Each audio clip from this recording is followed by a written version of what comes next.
Welcome to We Won't Finish This Podcast. This is our Halloween Triple Feature Spooktacular. Each episode, I already screwed this up. Yes. Well, yes, you have. Yeah, Happy Halloween. Happy Halloween. Hello. This is a writer's room podcast where we basically kick around ideas to make movies. We'll never end up making them. I'm doing a terrible job if you wanted to do that. Welcome to We Won't Finish This Podcast, the writer's room where movies are born, but never finished. Each episode, one of us comes up with a brand new movie idea, fully armed with notes, while the other two have absolutely no idea what's coming. However, this is a very special episode, the Halloween Triple Feature Spooktacular 2025, in which we'll each tell a story. Think of it as our Treehouse of Horrors episode. Here for spooky time. We're gonna have some So fun if you with like this. scary stories, we're about to tell a few of them. But apparently I'm doing the intro and the first story. You are. Yep. Okay, well, thank you for that. You're welcome. We're going to get right into it. I'm Zeebz. Spaceman. I'm Savage. Yes. Or you could call me the Mona Zebra. I like it. I recycled my outfit, so We noticed. sorry. Yeah, this I went from none to twice. Okay. So sorry. Well, anyways. I'm very spooky. Yeah, spooky ghosts. Got a spooky ghost over here. Yes. So if you're watching our live stream, make sure you can comment and contribute to our movies. Maybe, if you have a constructive comment, maybe we'll read it and could shape this movie. You could save or ruin these stories. Anyways. Yeah, like you said, let's get into it. What do you have for us tonight? Mine is very spooky. It is called Glimpse of Hell 1. Glimpse of Hell 1? Yes. Okay, so we're already It's obviously committing a to huge sequel. franchise, is what I'm getting at. This is going to go on and on. Pretty right. gutsy start. We're already committed to a sequel with this one. Yes. At least one. So this film starts with text on the screen. In quotes, "Hell is empty, and all the devils are here." Ooh. William Shakespeare, The Tempest. All right. Like, I'm not familiar with The Tempests, but I appreciate the commitment here. It's a strangely relevant quote, but for different reasons. Okay. One's literal, one's not. Anyways, All right. so it's 9 a.m. in Hollywood, and a 40-something-year-old aspiring filmmaker, Drake Mallory, is panicking in the back of an Uber. Drake Mallory. Yes, Mallory, it actually means ill-omened or unfortunate. Oh. Seen as unlucky or didn't know that. cursed. Yeah, I thought you were going for a double duck reference, Nope. like Drake and Mallard. Nope. It's much better than that. All right. Well, okay. So, is there any way you can step on it? I've got a very important meeting. I'll make it worth your while. Oh, traffic in LA is horrible. Yeah. He goes, "Sorry, man. These rides are tracked now. I've got to go the speed limit." Because GPS, that's how everything is now. Oh, okay. They're fucked. Okay. Drake sighs and checks his watch. Headed to the movie studio, eh? You're old enough to be a big shot, but you seem so nervous. I can only imagine this might be your big break. You pitching something? Yes, actually. It's a horror movie I'm really proud of. I've been writing for many years, and this is the first time a big studio like Titan is willing to meet with me about it. So this is a pitch within a pitch? Oh yeah. There's a lot of Pitchception. There's a lot of that going on. Okay. Yes. Spooky. Oh. Yeah. Incredible. You must have something really good. Mind telling me a bit about it? Sure. I guess it wouldn't hurt to practice the pitch a little bit, just as long as you don't steal it. And he's in a world full of Satans, correct? Not yet. Okay. All right. So, Well, it is California, LA. okay, yeah, he's in the belly of the beast. So he tells the Uber driver, he goes, "Well, it's kind of a stoner horror movie, about a cursed item, a yellow Bic lighter." Oh, okay. I understand the significance. Yes, we're from the same hometown. And Yeah. I looked into it. It's a common folklore in many towns Okay. about whatever color of the lighter. In ours, it was yellow. Absolutely. Red seems to be very common, but ours was yellow. But anyways, that's actually not what this movie is about. This is actually a movie within a movie. Oh, okay. Is what you got to realize. So yeah, it's kind of a stoner horror about a cursed yellow Bic lighter, but it's deeper than that. And the driver interrupts. "Yeah, you don't want me to steal this, so maybe we should just shut up about your dumb movie. Good luck, though." Yeah, it's like, yeah, I've heard enough. Sounds great, loser. If you keep going, I'm gonna steal this. Yeah, so you better stop right now, please. So the car pulls up to Titan Studios. Drake stops for a moment to reflect. He's come so far. This could finally be it. There's a quick cut to Drake in a meeting room with two men who do not seem amused. Okay. they're hating the movie They already. don't like the Yellow Big Lighter movie. Yeah. Figured. And the one guy says, so they just keep smoking with the yellow lighter for some reason and bad shit just keeps happening? He goes, no, I mean, well, yes, but not exactly. I mean, you see, it's deeper than that. And how are you framing coming to this conclusion? And they go, look, Drake, there's not enough jump scares, cheap gore, or tits in the world to ever get anyone to watch this dog shit, unless Seth Rogen wrote it, and I don't even think he's friends with James Franco anymore. So I'm sorry, but we're gonna have to pass. Sam will see you out. Okay. So he's got kicked out, and they're not liking the yellow lighter. This was movie. his one big chance. He finally got his pitch, and right away they're just like, "No, this is terrible. We'll never." They're not into it. You know what yeah. a real power play here would have been? You know what? If you wouldn't mind if I just left this yellow lighter here, then now would you? And just see if they give him a call back. Exactly. Right. If they get spooked enough, maybe they'll greenlight the film. Yeah, I was like, holy shit, this guy's serious. That's the plan. Like, is he really gonna leave this yellow lighter? So Sam is like the big shot's assistant, and he walks Drake out. And as he's walking around, he says, I actually liked it, Drake. Not for a studio like us, but maybe for an independent. You should try to make it yourself. What you pitch could be done on an extremely tight budget. And he goes, well, then give me the money. He's just cheering up at him. Please give me the money. Like, it's not that much. Why can't you spare it? They go, well, I can't, but I can hook you up with a camera or two to maybe start work on your own. Studios are far more likely to respond positively if you actually have something to show, even just a teaser. Maybe I can get my boss to take another look if you get something good. So the two head into an old storage room filled with boxes, film equipment, cobwebs, and dust. They don't turn the lights on for no apparent reason, leaving conditions perfect for a jump scare. A vampire bat movie prop swings down from the ceiling and scares them. Ooh. Jump scare! Ooh. So there's an audible jump scare Ah. for a podcast. Be Yeah. some like tense violin music happening right beforehand, and then all of a sudden, boom! Oh, perfect. Really Perfect should have turned timing. those lights on. There was a giant switch. It was even illuminated. I don't know why we would decide to stumble around in here voluntarily, but we've done it. Can you bust out your flashlight on your phone? Yes. So after looking through things, Drake decides on what appears to be an extremely old camera that is oddly oversized with a built-in tripod attached. Oh. Cumbersome. Upon closer inspection, it's actually somewhat new and is digital with USB ports, firewire, etc. Sam informs Drake that this was supposed to be a new X-ray technology. The studio wanted to use it for longer one-shot scenes where it could collect a real image from the other side of a wall or other thin surface, allowing filming to be seamless from room to room without the need for special sets. Since it never worked in the first place, nobody will care if it goes missing. Just don't point it at your balls, says Sam. Yeah, please, no porn with it. That's our only rule. Of course. Please. It's reasonable. Do you guys have any idea where this is going? What are your thoughts at this point? I don't know. Conveniently finds this like weird looking camera. The whole movie is about the cursed lighter and everything. So Yeah, I'm waiting for the yellow lighter to show up. yeah, That's where I'm at. Like I said, it's a movie within a movie. so It's a movie within a movie. So the it's- yellow lighter doesn't come back? the yellow movie is it's literally a fake movie within a fake movie. Not even artistically? it'll just references. Can we pepper the movie with some yellow lighters? as much as you want? Okay. I think that's a great idea. Actually, is that All right. when maybe it'll be foreshadowing for something unfortunate happening to somebody. Okay. So, all right, keep going. All right, now that I understand, I can pepper the movie with yellow lighters. Oh, of course. It's all right. So I any did like the victim idea will of have a yellow leaving lighter one. in their pocket, etc. Victim? Ooh. good. Well, okay, never mind. Don't get ahead of yourself. Drake gets home with the new camera, but still feels like he's in way over his head. He's a writer, and a pretty unskilled writer at that. He can maybe produce a nearly complete idea, but he could never actually finish it. Yeah, I understand. a little relatable. Yeah. He sets up the camera and turns Kind of it the on. hero of the movie now, in my opinion. He's relatable, yeah.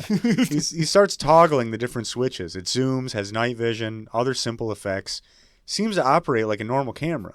He hooks it up to his PC with a cable, but stumbles on the way back, knocking the camera face down. As it comes crashing down, his power goes out completely, and he stands in the darkness and says, I suck. Ooh. Spooky, it's dark, and I hate myself. Oh, and I broke that. It's dark, and I hate myself. So Drake is shown flipping a breaker switch, uprighting the camera, checking it for damage, and then sitting at his computer. He sees that a video was recorded during the fall, and he clicks to watch it. It starts as a very normal still video of him looking in the lens and walking to his computer with the cable. Oh, God, I'm fat. He goes, oh, God. I really gotta put in some more effort.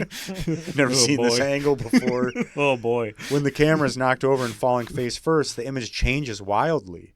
It is no longer his apartment, but a dark, cavernous abyss. You can hear distant howling and screaming during this moment, as well as a violent rushing wind sound. Drake's eyes are fixated on this video. He watches it over and over again in a trance. Ooh. So you have any idea what's happening? He's being indoctrinated by ghosts? Expand on that. No, I will not. Politically?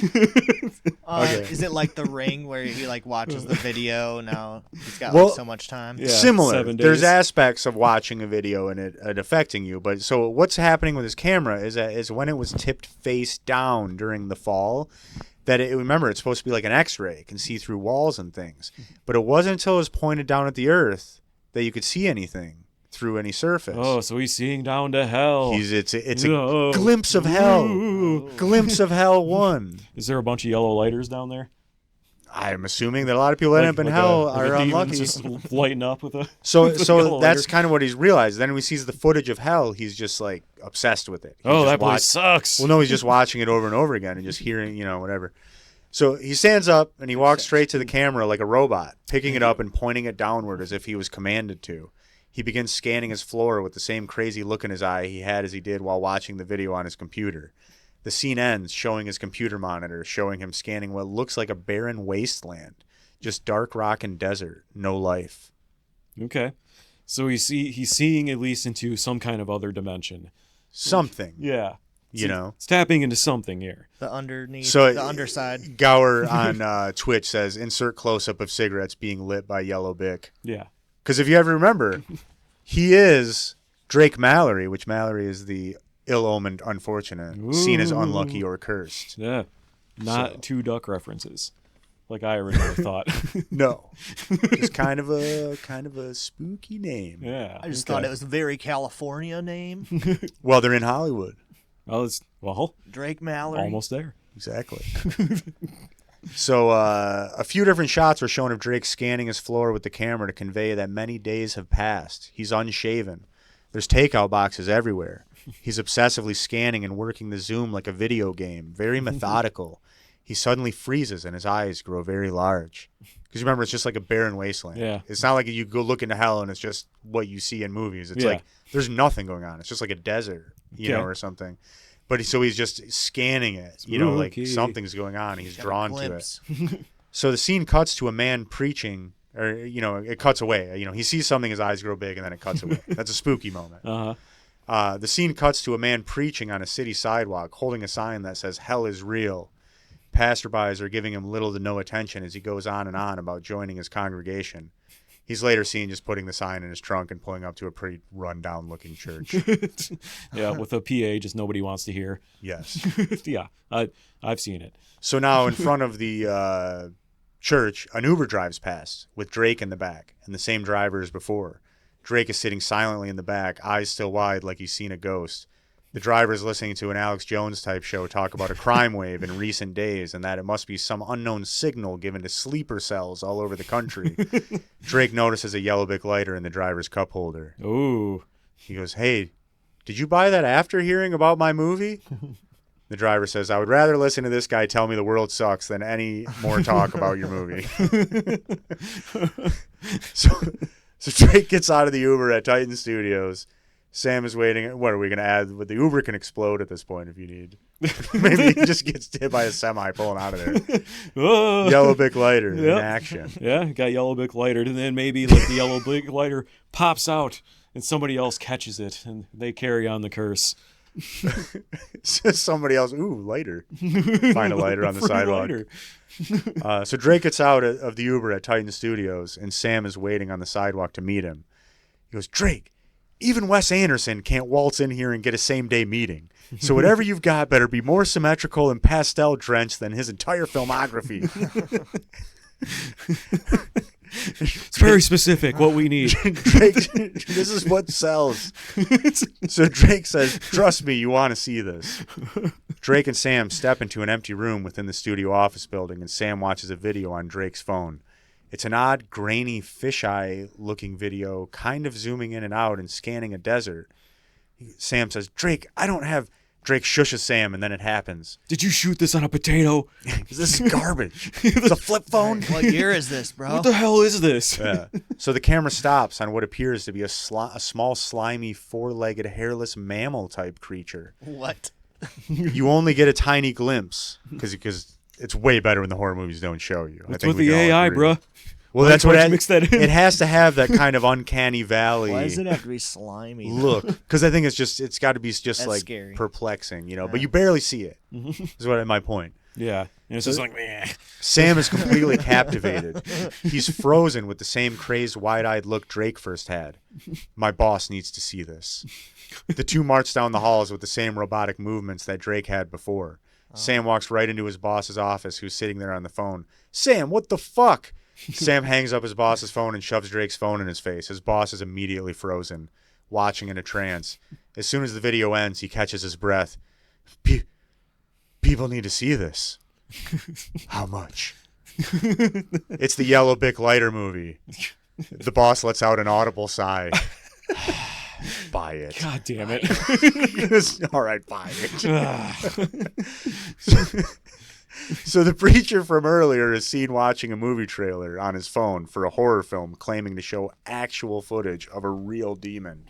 His wife is standing beside him. This is actually hell. Everyone's going to pay to see this. He goes, she says, I wouldn't buy into it. They're just trying to hype up their horror movie. It's like when the Blair Witch Project came out and they tried to sell it as actual footage. They even had a fake documentary about it on the Sci-Fi Channel, how the parents were trying to sue the film studios to prevent its release. I was in middle school at the time. I fell for it. Fell for it hard. That whole statement is true. That was me in middle school. I remember watching it. Found footage. Yeah. Oh my God. I thought it was going to be legit. Yeah. I haven't seen that movie in a very long time. It wasn't very good. The ending was okay. At the time, I will say it was kind of groundbreaking. It was the first kind of found footage. A lot of movies followed, but it wasn't anything. It was the hype that really drove it. If you knew it was just they filmed it for $5,000, it wasn't good. Like there's another movie, man. Like what was it? It had like a similar success story. No, I can't remember it. Paranormal Activity. That's what it was. Yeah. Like I remember. It's another good example with that kind of hype. It really is. Decent. Like I feel like I remember the hype around that, and it actually came out and it was decent. I don't know how I'm getting sidetracked on this, but I didn't really care for the movie all that much, but I respected it. I respected what it did. Doing something new is always worth doing as long as people like it. Yeah. It's all about making the audience feel something. Yeah. That's why I've included a bad movie within what I tried to make a decent movie. Yeah, and we all make mistakes. I'll be honest with you, Yellow Bic Lighter was my first movie. I almost went full stoner horror comedy on this, and then I was like, I can't. And then for this one, I needed a fake movie. Yeah, and I was funny. like, well, Yellow Bic Lighter movie. Perfect. Yeah. So anyway, she tells him, she was in middle school and fell for the Blair Witch thing. Mm-hmm. So you got to remember that. His wife is telling him that, you're doing what I did in middle school. And he goes, if being scared of this film release makes me a 7th grade girl, then pass me my glitter pen because I'm writing up some protest signs. Pass me my glitter pen and put on the Backstreet Boys because we're striking. He goes, I'm not just going to just sit here all day making charm bracelets while some rich studio exec eats lobster on a yacht with his demonic profits. The preacher storms off, revealing that this entire time he's been making charm bracelets at the table. Nice touch. Yeah. He slams shut his Lisa Frank, a Trapper Keeper. Yeah, exactly. That was I almost mentioned Lisa Frank, to be honest with you. So Drake is once again very unkempt and unshaven in his apartment, still scanning the vast, barren, hellish landscape. There's nothing anywhere. Sam comes walking from the other room, also unshaven, and silently takes over the scanning. Drake walks into the other room. Yeah, basically. And Drake walks into the other room and lays on a couch. Sam's boss is also sleeping in that room in a separate bed. The three of them. He has also seen the video. They've all seen the video. They're obsessed with exploring hell with this camera, is what's going on. Something tells me that they'll get there soon enough. if they smoke with enough yellow bic lighters. So as he lays It just down, has to be more and more throughout the movie. Like it starts out as just one yellow bic lighter, but now there's one on the table, there's one on the couch, Somebody there's has a one whole in their pack. pocket. Yeah, somebody's lighting a cigarette just with like multiplying. 3 lighters at the same time. They open up a closet and they just pour out of there. Adds to it. It's like the Shining, the blood elevator, except Yeah. it's yellow lighters. yes. We'll build up to that. Yeah. So as he Ooh, goes in okay. the other room where the studio exec is sleeping, the exec says, "Is the first one still there?" And Drake says, "Yes, not doing much, getting bigger though." Oh. Fuck. Because Yeah. they know that it's all very bad. There's nothing going on in hell that they've seen except they found this one little demon. Oh yeah, that you one know? weird squirrel thing, right? Yeah. Was So like, exactly. So that's all they know about. So they've like marked its coordinates. They know where it is. You know what I mean? They found like a possum They're in hell. checking on it, but they're still looking for other things.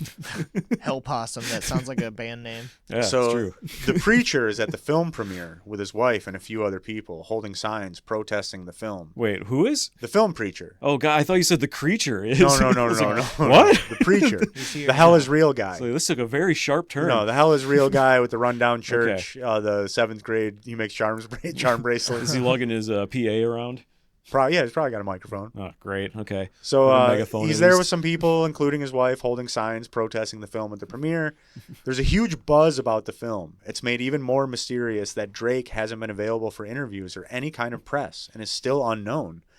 Moviegoers are split between people buying the hype and wanting to see the demon, people calling him all marketing BS and want to point out how not scary the demon is, but it's sold out everywhere. Yeah, and it makes you a vegetable. It seems like.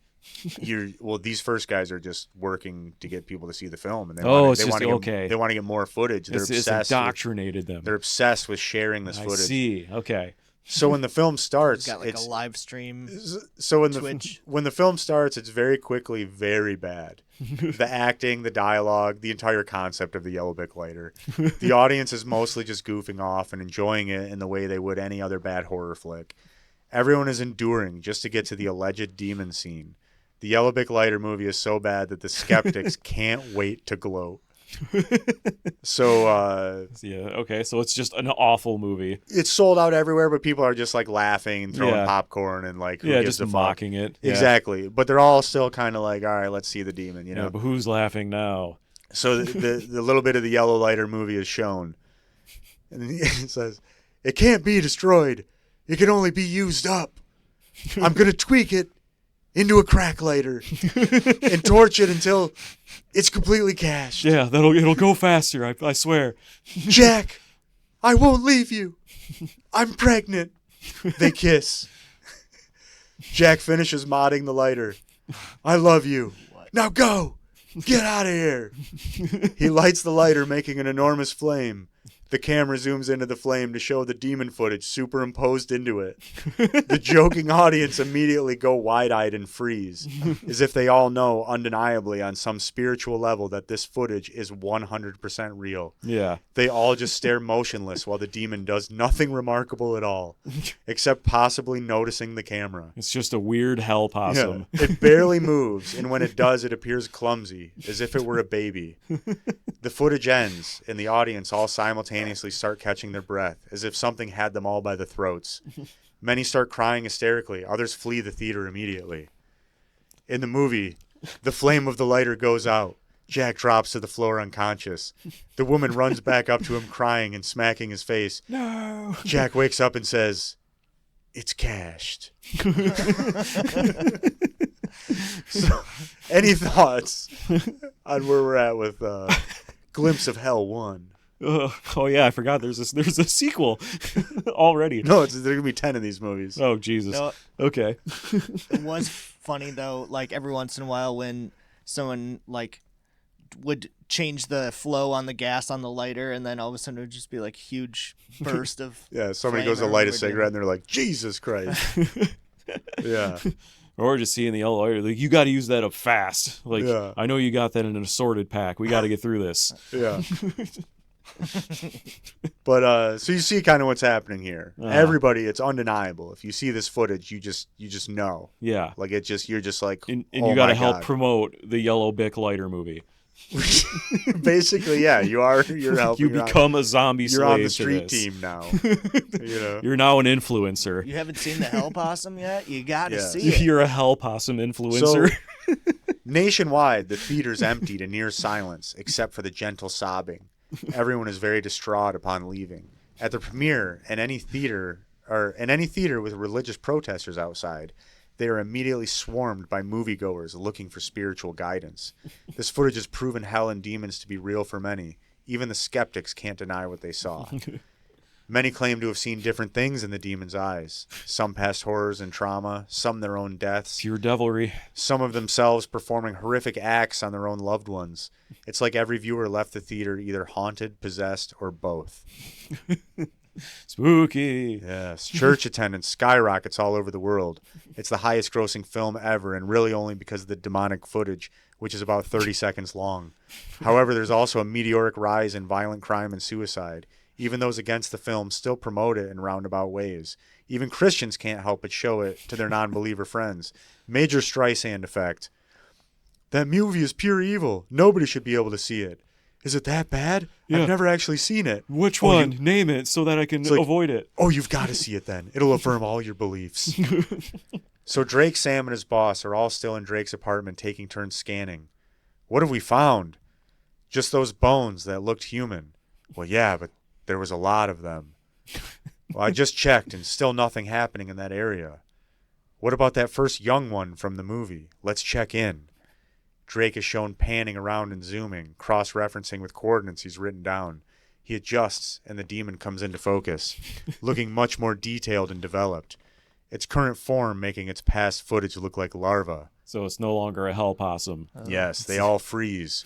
Okay. It's a hell chupacabra. It turns and notices the camera, and its eyes widen. It lets out a horrible scream, which causes the footage to distort, and then the camera shuts off. Ooh. Gentlemen, we've got a sequel. The end. All right. They knew. So what do you think of the glimpse of Hell 1? So it's The hell possum. Like, I mean, describe it to me again, because I've been calling it that this whole time. It's like, that makes it silly. It's slimy, it's four-legged All right. animal kind of thing. and then it like evolved like a Pokemon into. It's growing up. Well, because but here's what you didn't catch. Here's what I want to tell.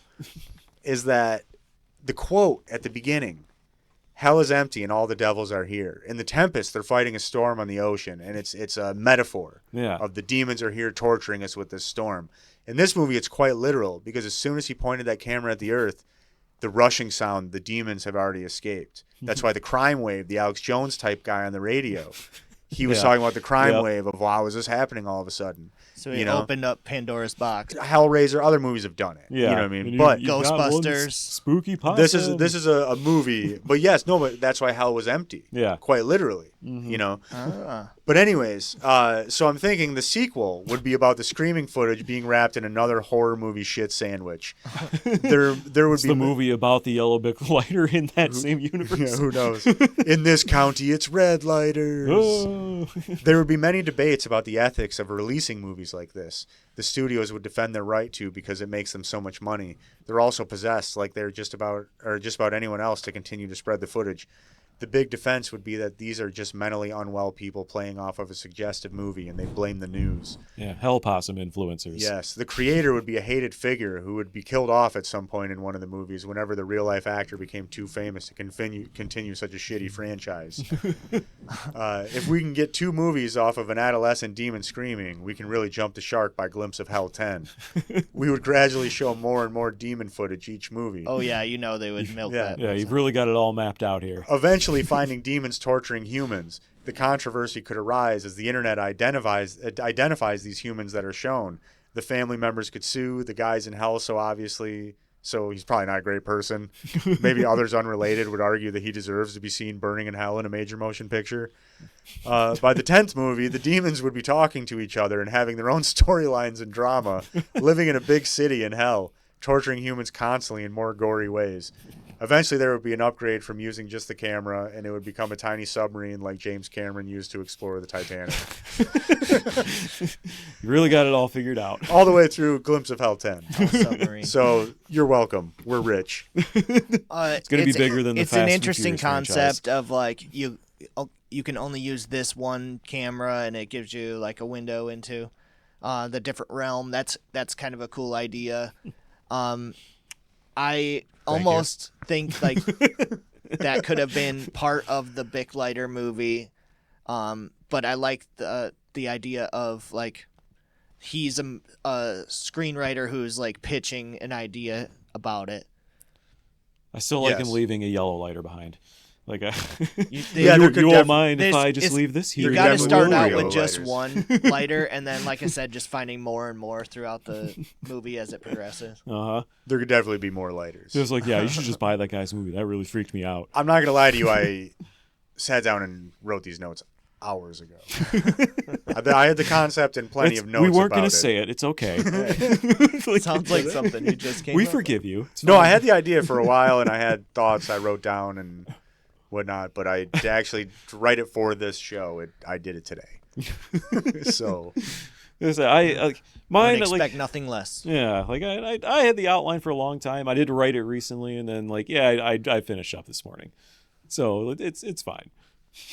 We understand. This one, I liked it. My story, I feel like I finished a lot earlier than most that I usually do, so Are you next up? I'm ready to pitch the next movie. So story number 2 by Savage. What's the title? Of the Halloween Triple Feature Spooktacular. Happy Halloween, everybody. Yeah, happy Halloween. This story is titled The Haunted Manor. Okay. A quick summary here. There's an unremarkable ghost who works at a haunted house, has been in a rut going through the daily motions. This is a human who plays a ghost. He gets new motivation to try his best. Okay, so it's a human. Wait, what?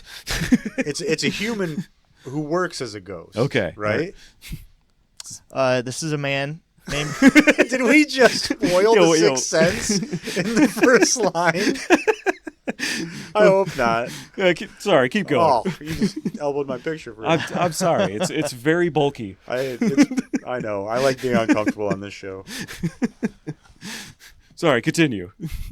We're already off the rails here. This is a story about a ghost who works in a haunted house.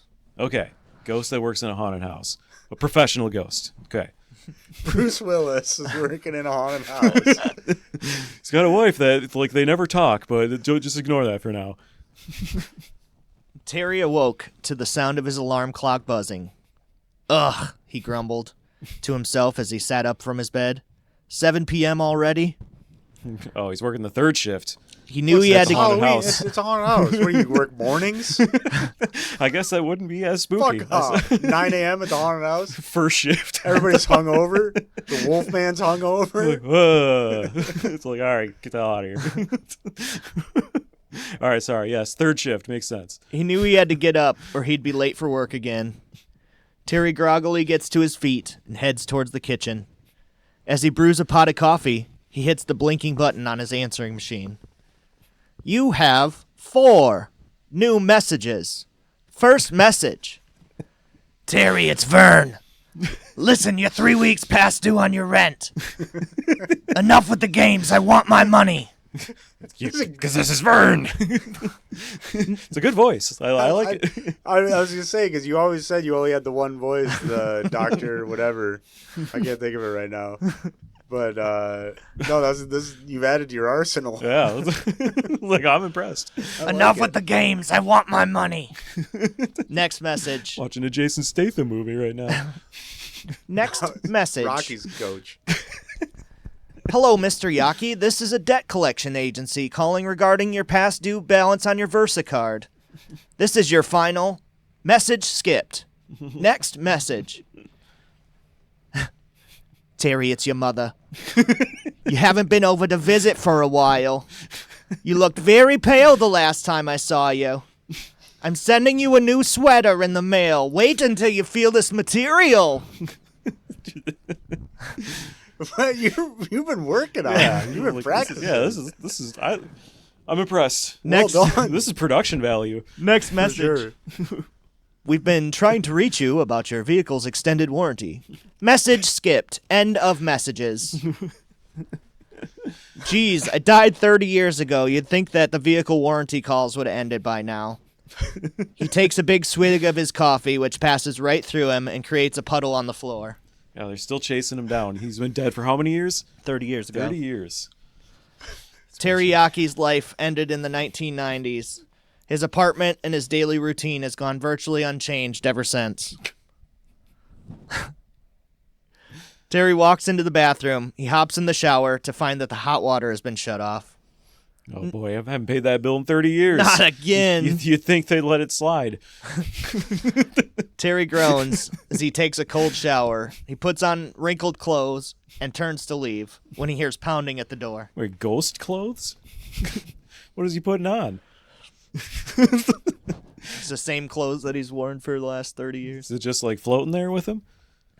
All right, sorry. It's just ghost clothes. Look, it's a new concept. He hears some pounding Basically, at any the door. thrift store clothes is basically ghost clothes. if we're gonna be honest. You're not wrong. Terry goes to leave. He hears some pounding at the door. He opens it up to find a DeVito-esque man standing in his hallway. Can't you wait to hear this voice? It was his slumlord, Vern Stainbairns. Oh, all right. Oh, okay. Terry, you've been ducking me for 3 weeks. I need the last month's rent money. Terry says, I'll get it to you next week, Vern. You know I'm good for it. It's not cheap being a ghost. Vern says, in a week, next month's rent will be due. If you don't have this month, you definitely won't have next month's, said Vern furiously. No more of the runaround, Terry. You got until Friday, or you and all your junk will be out on the street. I just got over a cold, so if you need some throat lozenges after this, I got you. Oh, what are you gonna do? Kill me? Terry walks Like, Haunt this building forever. Terry walks miserably down the stairs while Vern follows him, berating Terry until he finally reaches the front door of the apartment building. Terry glides right through the door without opening it, and Vern is still yelling after him. Terry hops into his rusted brown Pinto and sighs, noticing another parking ticket on the windshield. He struggles for several minutes to try to get his car started, but it finally cranks over and he loudly putters down the road. So what do you think so far? Any thoughts? It's a lot of like real world things this ghost needs to do going his through ghost job. Yeah. Well, because I don't think we're supposed to know he's a ghost. I don't know. No, it's established. He is a ghost. I got Okay, ghost okay. clothes. I got a haunted car. I've got ghost rent to pay. By a This guy's got a lot of ghost responsibility. It really does. I thought it was pretty easy breezy, to be honest with you. Well, that's what you is a think. homeless ghost haunt? Now that I'm thinking about it, like, have you ever heard of a homeless ghost? I haven't. They just kind of blow in the wind. Every once in a while, you hear like a. That's it. All right. So he finally gets his shitty car started, and he loudly putters down Ghost the car. road. Never wants to start. Oh, guess what? The battery's dead. Well, figures. At a stoplight, a group of women pull up next to him in a fancy sports car. They have loud music playing, and they rev the engine. Are they ghosts? Terry too? tries to check his hair in the rearview mirror and remembers that he has no reflection. Or hair. He looks over at them and smiles. The women see him, and they whisper to each other and laugh, and when the light turns green, the sports car peels off. Terry tries to floor the gas pedal to keep up, but his car sputters and stalls out as the women speed away. As I say, it sounds like a Goofy driving a car, like an old cartoon. So, cut scene to the front of a large haunted house called the Manor. Even for a haunted house, the place looks run down and poorly maintained. That's pretty hard to do. Man, all you have to do is neglect it for a long time. They've been doing that. Somehow for sure. worse.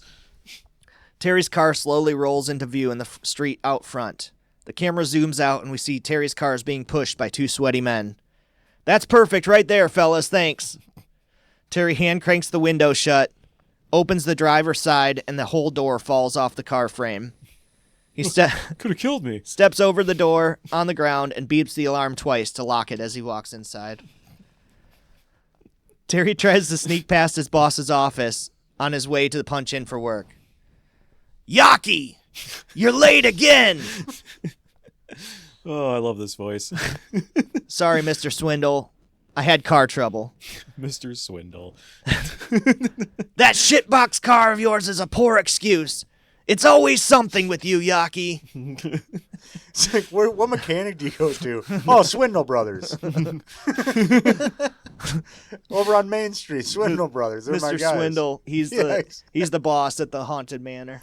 Yeah, but it's just funny to attribute it to like a shady, already associated job title. Like, where'd you get the car from? Oh, Mr. Swindle. Yep. I think I got a good deal. He says, it's always something with you, Yaki. Mr. Swindle might be my new online handle. That's great. Start trying to scam people, obviously, with the name Mr. Swindle. It's all right. Trust me.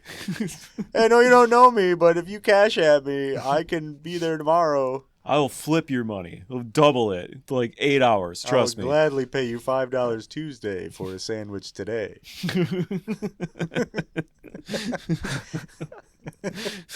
All right. Terry says, Sorry. hey, listen, boss, I was wondering if I could get a pay advance. I've got some financial. Boss says, whoa, back it up. Back up, Terry. Reverse, Terry. Back it up. Back up, Terry. Back up. Rolls right off the tongue. You think you've got financial troubles? We're one more bad review from getting this whole place shut down. Now, this week before they really Halloween, put the number on it? There's one more? this week before Halloween is our busiest of the year, and I've been meaning to talk to you about your numbers. The boss pulls out a bar graph chart, shows him the stats. You can just be a little more spooky. I will promote you to poltergeist. Says, you have consistently been our worst performing scarer. You've got to get these numbers up. Why can't you be more like Arthur? You hear that? It's not even a high-pitched shriek. You got a slight gasp. Just, that's all you got. It says, why can't you be more like Arthur? Terry says, oh, come on, that guy's an asshole. Boss says, I don't care if he's the biggest asshole on the planet. He's our best feature in this whole goddamn shithole. If it weren't for him, there'd be no reason for anyone to come. He uses that word pretty liberally. Keeps calling everything a shithole. Just look at some of the comments online for the Manor. Lame, wimpy, not scary, 1 star. Terry sucks. Don't waste your time. This place sucks dong. Terry's rude. Terry chuckled at the last one. Boss says, Terry groped my mother. Oh, you think that's funny? You know what I think is funny? That terrible sheet you're still wearing as a costume after all these years. A sheet with eye holes cut out. Come on, Terry. You couldn't scare my 2-year-old niece with that stupid costume. What if at the end of this, Savage took off the sheet to reveal that he was a ghost this entire time? I've been lying to you guys for years. I'm Terry. The first ghost podcast. I just got a new job at a haunted house. It says, step it up or we're all going to be out of the job. Now get in the break room for the pre-shift meeting. There's cake. No, he's too cheap to provide cake. That's true. In the break room, Ghost cake. Ooh. all of the Manor and staff members were waiting for the meeting to start. It was mostly college kids dressed as witches, scary clowns. Some were dressed as horror movie characters like Ghostface, Mike Myers, Freddy Krueger. There were zombies, goblins, mummies, and a giant gorilla costume, laughing and joking with each other. Mr. Swindle says, all right, you mongrels, listen up.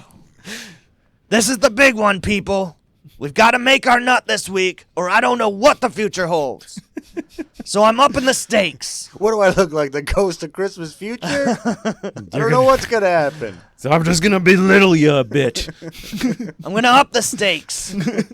I don't know how else to motivate you turkeys, so The person who gets the most scares this week will receive a $2,000 cash bonus. He's never gonna pay that. A lot of money in this story. It's all about getting quotas and shit. I feel like it's more gonna be like, I'll get you a toy Yoda, and then it's literally like the toy Yoda. Like, I've seen that one. No, it's a real thing. It happened. 5,000 doll hairs. Yep, exactly. I know. I heard about the Toyota lawsuit. Yep. It's not funny. That guy was a dick. Yeah, totally. Like, Yeah. he should have been sued. It's terrible. Yeah. But all right, sorry. Just Good. Everyone's ears perked up at this new incentive. It's the first courtroom horror movie. Like, it looks like a legal lawsuit. We sued him over a Toyota. See this thing just like swinging around its lightsaber. $2,000. Terry knew that money was just what he needed to get back on track. Arthur pulls up his mask. He says, "Don't worry, boss. That prize is mine." He lowers his Arthur the Aardvark mask back down and clenches his fist in meme-like fashion. Sorry. Like, yeah. Boss says, "That's the spirit, Arthur. Hear that, everyone else? You've got your work cut out for you. Now get out there and scare those little piss ants stupid." He's very mean to everyone. That's a pretty legit pep talk for a haunted house, though. If you scare those piss ants stupid, I'd be like, fuck yeah. Fuck these kids. Do it. Yeah. Scare the shit out of them. The staff murmur excitedly as they exit the break room and move to their positions in the house. The sun was setting and people were lining up at the entrance. An evil ringmaster welcomes the crowd with an exuberant introduction. "Good evening, guys and ghouls, ladies and germs, and welcome to the Manor, the largest haunted house in the Tri-County area. Sounds like Dr. Vile's nephew. A little younger. Each room you enter will have at least 2 doors to advance. But choose carefully, For or one they of them might is just locked. lead to your doom." You couldn't help yourself to join in, Spaceman. I know. It's very good. I'm enthralled. Any kind of spooky or doom talk. The first group of high schoolers hurry in through the entrance, and the patrons waiting outside hear a quick set of screams and gasps as the first jump scare takes place. Each room of the haunted manor has a different theme, and around every corner is another costumed employee vying for that prize money, doing their best to scare the crap out of every person that they can. Finally, the first group reaches Terry's room. He takes a deep breath and jumps out at them with his loudest, best, "Boo!"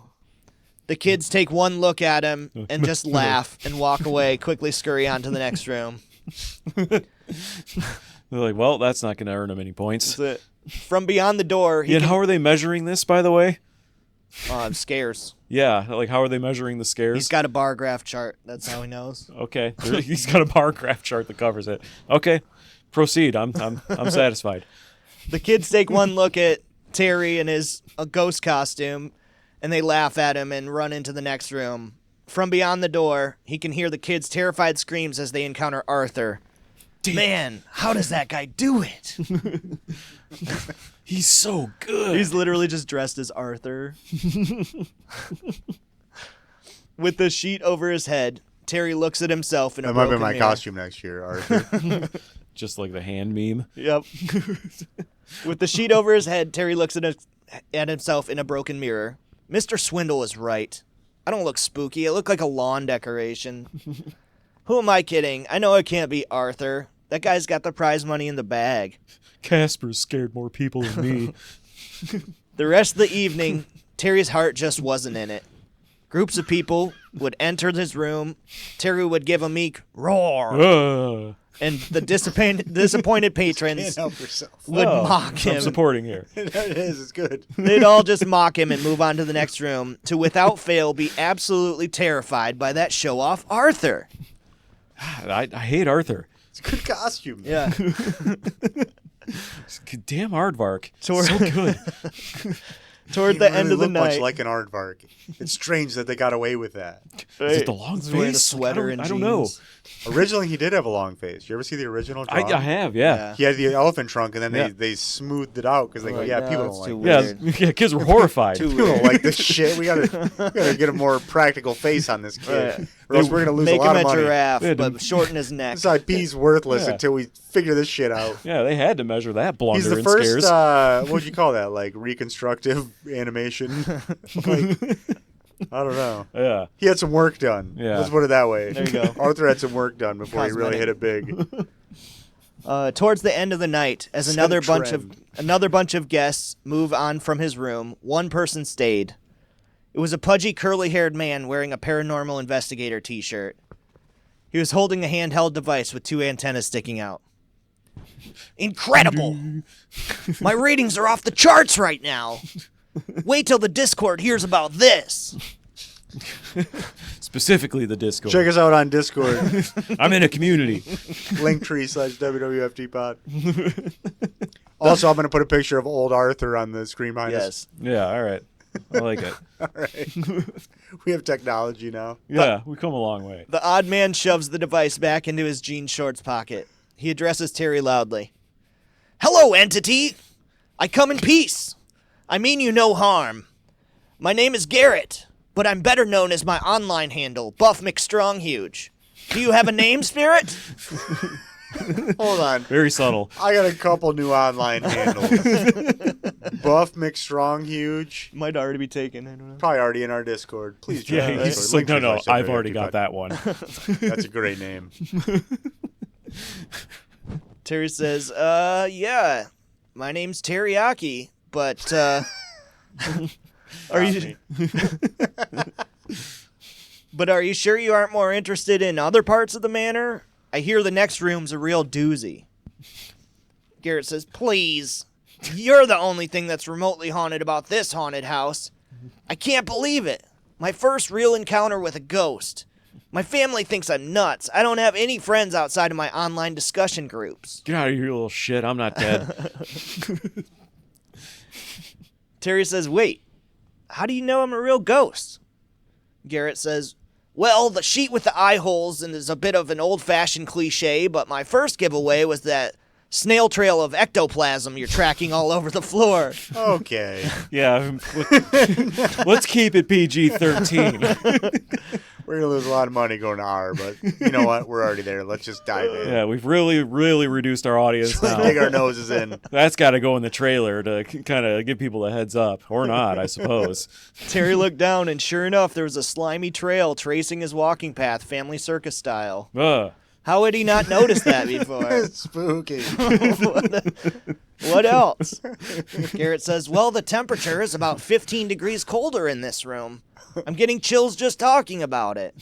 Yeah, so sorry, I'm secreting this liquid from my body. Just everywhere he It's goes. all over the floor. I'm sorry. All right, boys. It's rated R. We've done it. No. So what's your deal anyway? Why'd your soul stick around? Do you have unfinished business or something? Terry says, I don't know. All I can remember is just waking up in my apartment just like any other day, except, I didn't wake up. Yeah, they just kept sending the paycheck, so I kept showing up. My bills were still due every month, so I just kept showing up to my haunted house job. I was like, I've been doing this for 30 years. I make $140,000 a year now. This is pretty lucrative. But if I don't come up with my rent money by Friday, I'm going to get kicked out of my shitty apartment. Oh, yeah, I also have a wild gambling addiction. It's almost it's gone. Sports betting. Yeah, I'm very bad at it. Like, when I was alive, they would have broken my thumbs. And I'm a sugar daddy with a couple of sugar babies, so that they pretty much drained me good. So. Yeah, they also never stopped taking the child support. I am getting Yeah, garnished. they're just doxing my check. Garnished. Spooky. It says there's this bonus here at work that could solve my money troubles, but the chance of that happening are about as slim as you getting a girlfriend. Garrett says, well, That was rude. maybe I can help you boost your scare numbers. If we work together, I bet we can really turn things around. And in return, maybe you can come to my monthly seance Ouija meeting as my special guest. Ouija meeting. He doesn't have a name for it yet? It's a seance. It's a seance Ouija thing. Ouija Come on. seance. It's fun. There's this girl there that I've been trying to break the ice with. For the first time in a long time, both Garrett and Terry each feel like they had a friend to count on. I'm sorry. I'm so crying about the garnish comment. I know, you're making me still go, too. I know. I can't stop giggling about it. It's so stupid. Getting garnished. Say, over my dead body. wages. We'll see about that. Been dead for 30 years. They're still cashing the check. You need a minute? You good? Yeah, we're fine. You can keep going on. I'll figure it out. We're still in it. This is a very funny spooktacular. So they got to work. Horror comedy. The next scene is a montage of Garrett teaching Terry how to be scary, working on his posture and his form. They're picking out new outfits and renovating his room at the Manor. The following several days of scaring are much more successful. Garrett would appear first to be the decoy, and then when the patrons let their guard down, Terry would jump out and scare them half to death. He's getting good at this. Yep. So the duo, the duo high-five enthusiastically. At the seance, Garrett sat next to his crush, Patty. They would ask questions, and Terry would move the pointer on the Ouija board to reveal the spooky answer. Patty was so startled, she scooted even closer and grabbed Garrett's hand and held on tight. Garrett winks at Terry and gives him a thumbs up. Go for it, dude. Fucking scary Terry over here. So that was the classic montage there. So Friday arrived. Mr. Swindle announced the competition results at the post-shift meeting. You're gonna let him count the fucking. You're gonna let him tally it up, Mr. Swindle. Yeah, Mr. Swindle, yeah. Surely this will be unbiased. He's in charge of the numbers. All I can say is wow. Everyone really stepped up and made it a great end of the season. And the winner of our scare bonus is, of course, Arthur. Clearly. A few coworkers clap unenthusiastically. Arthur's a great costume, but it's not scary. That's the funny part. I'm going as original Terrifying. Arthur. Scary costume by any means. Arthur begins to pump his fist in triumph, still wearing his Arthur costume. Boss says, "No, wait." Mr. Swindle checks the graph charts. It's a tie with Terry. You two will have to split the bonus, and he shoves $1,000 cash into each of their hands. They probably had to pull that out and count it because they're a significant portion was in ones. Yeah, it's like, first of all, Mr. Swindle counted this up, and I heard somebody say the word garnished earlier, so we better count this. Yeah, $400 of this 1,000 is banned in Right. ones. Yeah, And they're new, so this is going to take a while. for sure. All of his coworkers cheered and chanted, "Scary Terry, Oh, I scary Terry, Scary Terry. scary Back up, Terry." Terry says, "Thank you, Mr. Swindle. We did it. We saved the Manor." Boss says, "Whoa, back it up, Terry. Back up. Reverse, Terry. Gotta go back to that. I have another announcement to make. What are you doing? Yeah, what you doing, Terry? As of today, the Manor is officially sold." What? Everyone gasped. To who? Spirit Halloween, of course. By this time next year, this haunted house will be just another shitty Spirit Halloween. At least for 3 months. Oh. Mr. Swindle walked away crying with laughter, dabbing his tears with $100 bills. It is the eventual end to every story, commercially. Yep. Become a Spirit Halloween. Yes. Everyone is At stunned, least seasonally. having all just lost their jobs. What am I going to do now? Terry asks Garrett. Garrett says, don't worry, bro. We can be roommates. Got no wages to garnish.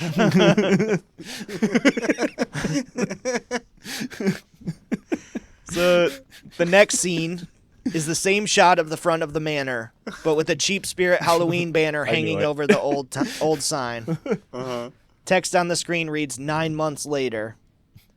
Terry says, welcome to Spirit Halloween, he announces proudly, wearing his assistant manager name badge. We have a special this week on fake spider webs. Buy one, get one half off. What a terrible... Yeah, whatever. It's a really bad deal. On spider webs? Yeah. I don't know why that seems like the worst. So he's enthusiastically at his Spirit Halloween job Yeah, he's now. got a new job as assistant manager. We're like, I make $14 an hour now This instead of is my way better. $140,000 since they sold the place. Yay. I mean, if you're a ghost, you got to figure out a pension. Something you can just cash in forever. Yeah, well, That's the plan. yeah, It's tough these days, but you got a lot of time. You're a ghost. Figure it out. it's true. Get a skill. A customer is struggling with a large, heavy box they just purchased. Terry pages the intercom. He says, junior team member needed at the front entrance. Frightened, everyone suddenly gasps when Arthur pops up from behind the counter. He's still got it. Terry says, hey, Arthur, carry this box out to this old lady's car. Arthur angrily clenches his fist in meme-like fashion. Of course. Yep. Knew that was coming. Had to at some point. The end. Oh. Spooky. So what was the title again? The Haunted Manor. The Haunted Manor. The Haunted Manor. The end. And that was story number 2 Yep. of our triple feature. what do you Halloween Spooktacular. triple feature. Halloween triple feature Spooktacular. Spooktacular. Would you greenlight it? So the ghost that works in the haunted house. Yeah, he lives in like Seinfeld's apartment, and I could see it more as honestly a series, like a series that doesn't catch a lot of steam. And But now, it's something ongoing where the humor is what people are like, I like the characters, I like the jokes. Right. You is know he what I like mean? very obviously a joke and like a ghost, and everybody else is not dead? pretty much. Okay, so it's Yeah. like Casper floating around with like real people. So it'll be like almost like a Muppet situation. Yeah, he's still got his apartment. He still has to like pay Yeah. his car bills and stuff, and he met Garrett, who's the only one that really cares that he's a ghost. He's into like paranormal investigation and stuff.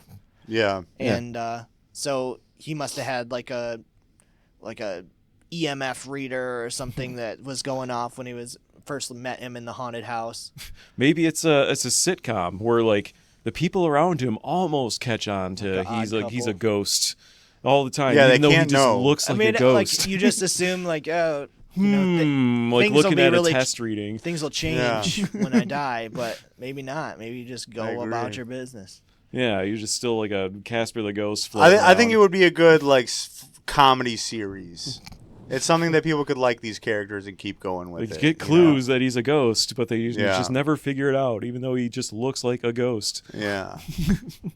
Yeah, I greenlight it as a Yeah. mini series. There you go. Yeah, I enjoyed it. Like they I like the finally figured out he's a concept. ghost. It's a funny concept. I like that. Yeah. Yeah, the idea was like what's a day in the life of a ghost, and of course, like okay, he works at a It's haunted spooky. house. Got to pay bills like everybody else. Yeah, apparently. he's got a shitty like slum lord that's on his Yeah. back, and you know, like he's getting Mr. calls Swindle. from the credit card collectors. Yeah. And stuff. Just can't escape it. Whoa! Jesus. Spooky shit. You can't even see it. A spooky bat swung down from the ceiling, trying to scare Spaceman. Oh, got me. Did get me for a second. There Did I was really one- get I didn't you? know. Kinda. There was at So I- least one I was like, episode all right. where that could have actually happened. I had been a bats real down bat. here for a while, so I knew it It's was my already. biggest fear. I knew it was in his brain somewhere, so I thought this. Booby this- trapped the apartment, Kevin Oh, Kevin the McAllister spooky style. We're almost bat there. All right, there coming down. Oh, Oh, hold on! I just unplugged my cord. Spooky. Spooky. you just couldn't wait to do that, huh? What was it? Haunted? Just the haunted house? The haunted manor. Haunted Haunted Manor. Manor. That's what it was. Oh. Yeah, all right, yeah. Like Green Light is a miniseries. I can't believe you couldn't even see the bat on the screen. Yeah, it's you really took down our production value there. Bat. I have this Green Light's green screen now, and I am going to go back and look at your reaction if you said it got you for a second. for a second, I'll admit, because it was more just like sudden movement. Like, It what the was hell? for you. I tried to If get I it had aimed at any you. peripheral vision, tried to I have would it have swing also right at been you. startled, I'm sure, but Yeah, like, I can barely see out of this. A bat coming out of the ceiling. Like, at you. well, all right. Well, yeah. There's story 2. Should we move on to story 3? I think I'm good. All right. Also good. So we're gonna get into story 3 here, and that's me now. Story 3 of our Triple Feature Spooktacular. Our Halloween Triple Feature Spooktacular 2025. 2025. This is what I am calling the Cursed Fedora. Yes. I love it. It is a cursed item story. So I know I obviously did some like similar thing with the monkey's paw. Not the exact same, but having Oh some yeah, fun of with it. course. So my beginning here is it's that time of year again. Glenn and his wife are on their way to take their annual fall vacation. Don't take any offense to any jokes about a cursed item movie not being good from the cursed Vic Lighter movie. True. So, well, I guess I just said it. So, no, I'm just kidding. All right, so like my story opens like it's a young couple going on a vacation. They're going on a road trip. So they're on their way for the annual fall vacation. They're a young couple, no kids, and not a ton of extra money, but you know, they had rented a nice cabin with a great view of the ocean. They're just taking a road trip on the way there to look at the fall colors. You keep seeing signs for the Big Pumpkin Bash. And now I don't know if you guys remember that, but this is a callback to it is a reference to the monkey paw. Big So Pumpkin it took Bash. No, I don't remember the Big Pumpkin The Bash. store and everything was at the Big Pumpkin Bash. Have you ever seen them launch the pumpkins with like a trebuchet? I have. It's pretty sweet. It's pretty I cool. have not, it's but pretty I would love fucking to. cool. Yeah, you definitely look that up. So they're on their way and they see these signs for the Big Pumpkin Bash. Sounded like it had everything they wanted for a fall themed festival. You know, they're looking for a place to stop for the night anyways.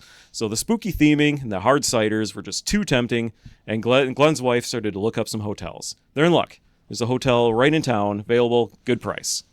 So they drive into town, get settled in, and then they How get good cleaned of a up. price? It's spookily low. Well, $40. We'll say that. Holy shit! My hair just Trust turned me, you white. don't want to stay at that hotel. Probably not. Like 2 stars. All right. But they drive into town, they get settled in, they get cleaned up, and they're going to go to the Big Pumpkin Bash. So the Big Pumpkin Bash is just this, you know, the most like awesome fall like thing you could do. It feels like Live music, beer, yeah, food trucks. hay rides, Yeah, like yeah. picture it. everything fall sure. Yeah, related. yeah. Bobbing for apples. So yeah, Cider, So yeah, so we go for the donuts. picturesque fall like themed festival to go to. corn maze. Mm-hmm. Yeah, Oh, exactly. yeah. They got everything here. So Haunted house. oh yeah, haunted manor if you. I will. heard a real ghost works at that haunted house. They got an actual ghost. It's They a- hired a real ghost. It's a this year. spirit Halloween now. He pays taxes. As crazy as that is, he does. So holding hands, Glenn and his wife, they walk together through the festival grounds. Glenn, drank a few hard ciders. His wife enjoyed the most perfect caramel apple that she had ever laid eyes upon. So Glenn's starting to loosen up from the cider. It's working its magic, and his wife couldn't be happier. Like I said, just amazing caramel apple here. They walked through the trail with pumpkin art everywhere and shared a moment in the giant pumpkin. Life was good. So still, we're in our picturesque vacation. Good date here. night. It is. It's a fantastic date Yeah. night. This would be amazing. So as they exit the trail, Glenn I'm gonna sets look up a pumpkin patch. It's that time of year. Yeah, it really is. Everybody. Yeah. Go do Good fall date. things. Sounds like See a you good there. date night. Yeah. Everybody. Good date night. Hey, babe. Look up a pumpkin patch. Continue. Glenn sets eyes upon a curious-looking shop. The sign was emblazoned with Magnifique's otherworldly oddities. My shop. Yep, exactly. We were coming back here. So Glenn couldn't resist. He asked his wife if she wanted to go check it out with him. She said she would for a few minutes, but there's a couple other shops she might have wanted to go to. Regardless, Glenn's pumped. He's going to go check out the shop. They're going to head in there. So as they enter the shop, felt as if they entered a magical place, cauldrons bubbling. Yes. Torches and candles flickering. Yes. The cashier had a wart. Yes. The attention to detail Wait a was minute. incredible. They sell Mogwais. I mean, this is the place where you would This is the pick up a same Mogwai. shop. It's the same shop. Yeah. Dwarf tongues. Yep. Oh, there's Oh, a yeah. dwarf tongue here. They Dwarf got tongue here. I still got have everything. one in my inventory. they do. They got everything. Well, I do too. So the attention to detail is incredible. Glenn browsed the aisles, fascinated with everything. You know, it was just all so cool to him. As soon as you said he had a wart, I fucking knew, you son of a bitch. yes. I knew it. Glenn looks at a specific part of the aisle, and he grabs a jar and he turns to his wife. Wait a minute. What is that a What's jar in it? of? Oh my God! Check this out. It's a dwarf's tongue. Do you know what kind of sick perverted weirdo would get this kind of thing? Could you imagine? Ugh, who would buy that? Because, like, I bet it's just some middle-aged guy that probably does a podcast in his basement. You asshole. You son of a bitch. Continue. Give it to me. Give me your worst. I was like, I don't really like. No, just I mean, it's a good That was show. enough. Kill shot. If you're curious about what's going on, go check out Swords and Lords. Yeah, Chapter Swords and 1. Lords. Go check that one. It's a great listen. We're not done. Also, the monkey's paw from the Halloween It's true. Spooktacular. Yep, This- they're all this is connected. a- Swords and feature. Lords is coming back. They're all connected. I'm putting a whole playlist together of our horror movies, and it's coming up before this episode goes live. So we're gonna have a Halloween. We're gonna start to have a genre-based playoff. All right. So Ugh. check out, click out. If you're watching this after the fact and there's cool shit going on behind us, then that means that Production value has we've gone really- up. all our We're horror movies are in one stepping up place. our game here. Yeah. All right. So calls out the dwarf's tongue there. I had to. Yeah. So Glenn chuckles to himself as he sets the jar back down on the shelf. His wife laughs and says, "All right, well, you have fun. I'm going to go check out these other stores." And as she makes her way to the exit, Glenn overhears her gasp, and she's startled and walks back to him. Like, what? You know what? What's going on? She got fooled into fake Blair Witch hype is what happened. So she comes back and just says, like, that cashier has the biggest wart on their face that I've ever seen. This place is really leaning into the theming. All right, I'll see you later. So The special effects makeup is it's so top good. notch. Glenn's wife turns and exits while humming the Wicked Witch theme, and Glenn knows he won't be able to look away from that wart now. So he keeps walking the aisles. He's just browsing, and he finds a fedora that's just on its own The special wart rack. was the giveaway. I literally was just like zoning where I was like, okay, where are we at? What's this place? I'm trying to put it together. And as soon as you said they had a wart, I go, I know where Hey. we fucking are. We've been here 4 times now. Yeah, 3. They sell mogwais. And they also sell dwarf tongues. Yep, you would know. And monkey's paws. Trying to see when they have it in It's going to stock. come I'm in sure. handy. We have to finish the Swords and We Lords do. game, and it's going to come in handy. I'm sure it will. One Check way or the other another. playlist. Gonna It's need Swords that. and Lords. Um, Start from the beginning, part 1. all right, so We're the soberest. so his wife leaves, humming the Wicked Witch theme. So Glenn's looking around and he sees a fedora. It's on its own special, like, super nice looking rack, like an Yes. antique rack. Yes. He giggles to himself as he picks it up and sees that it's actually his size and it's very, very cheap. So he's thinking to himself, like, a fedora. I mean, like, come on, could I really pull off a fedora? No, Yeah. nobody. Yes. Almost nobody. Yeah, nobody. He puts it on. He looks in the mirror. He's got his like Ray-Ban sunglasses on. He's like, "Yeah, Blues Brothers is awesome. I'll Nope. take it." Oh, Still that's not doing it. We're That's not not the doing direction we're going. Nope. Let's put it this way: Blues Brothers, sure, but Dan Aykroyd is like a regular guy, just one day saying, "I'm gonna try a fedora." No, like Dan Aykroyd on the street with a fedora. No, It'd be a little alarming. no, but him with John Belushi in character, sure. All right, so he sees this thing. It's cheap. It's his size. Thinks to himself, Good enough. Sounds like this Mona Lisa costume. Yeah, basically. $17, Amazon. You still got time for Halloween. Check it out. he thinks his wife would get a kick Send out me of a the free fedora. one. I plugged you. So he thinks, he thinks his wife would get a kick out of this thing. So he brings it up to the counter. He's like, whatever. This thing's like a few dollars. I'll just buy it. So he gets up there. He takes it to the counter, and he just couldn't stop staring at the wart on this cashier. And the cashier, very aware of what Glenn is staring at, made very, very clear: no refunds, no returns, no exchanges. So Glenn was Yeah. like, okay. So They do have a strict policy and also a no outside food. yeah. Strict Especially no before outside midnight. food policy they have there as well. Or after remember. midnight, I should say. Yeah, especially after midnight. No outside food after midnight at the Mogwai store. Of course. Of course, seems obvious. So this thing's not much money. Glenn doesn't mind, so he just paid. He exits the shop, bag in hand, finds his wife at another shop, showed her the fedora, which she laughs and just says, like, maybe it's a good Halloween costume if you can find a long leather coat and a maul sword to go with it. Yeah. So they spend the rest of the night having fun in the big pumpkin bash. They return to their hotel. Morning, they set back off for their vacation. Glenn forgot all about the fedora, and that is until normal life resumed. So forgets about it over this vacation. He's got the fedora. So time skip here. Yeah, on a dreary day after Glenn's stressful job, he decided it was time to do some gaming. So remember, this is just kind of like a younger couple. So he's starting to get into like he's working full time. He's got a lot of responsibilities. So He's clearly getting into survival crafting games. I Yeah. get it. clearly, He's going full plebe. so he hadn't had much time for gaming in a while.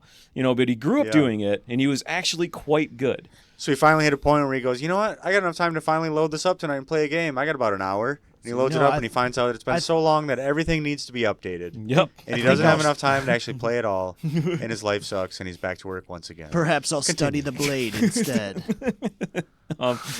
So he was quite good when he was a kid. Yes. His skills were to the point where he was actually winning tournaments, with cash prizes. Yes. So, however, these days, he's just like any other schlub. So you're telling me he used to pwn a bunch of noobs. He did, yeah. And now he's finding himself. Not even noobs. Pwned. Like pros. He would Yes. pwn pros.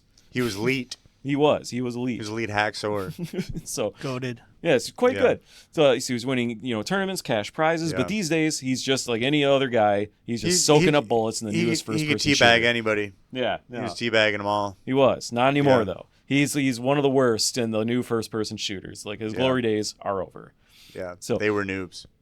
Yeah, there you go.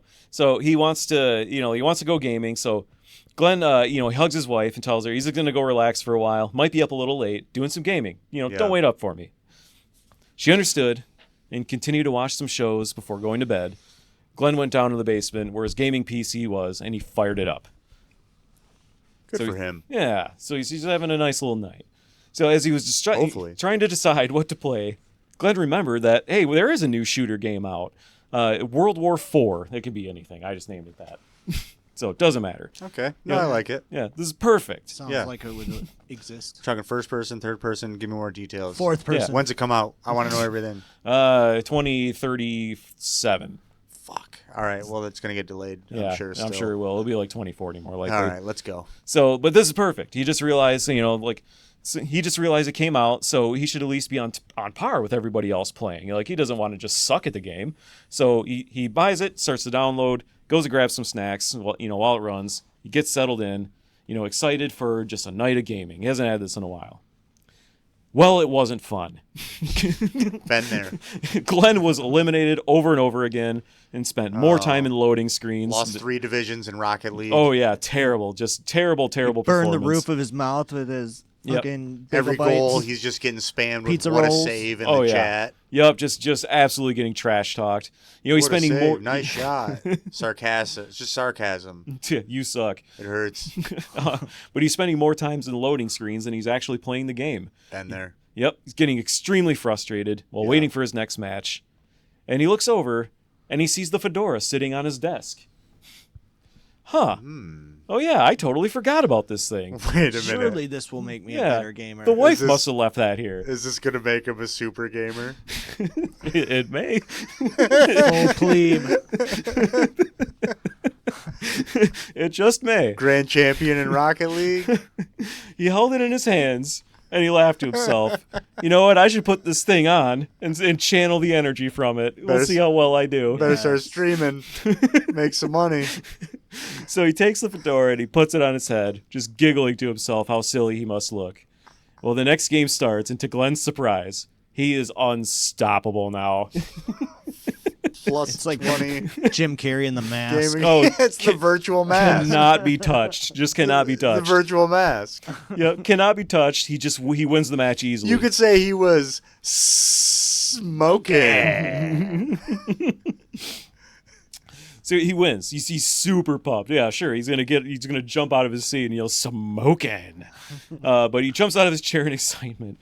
So the next match You didn't starts. type that, did you? I did not. Okay.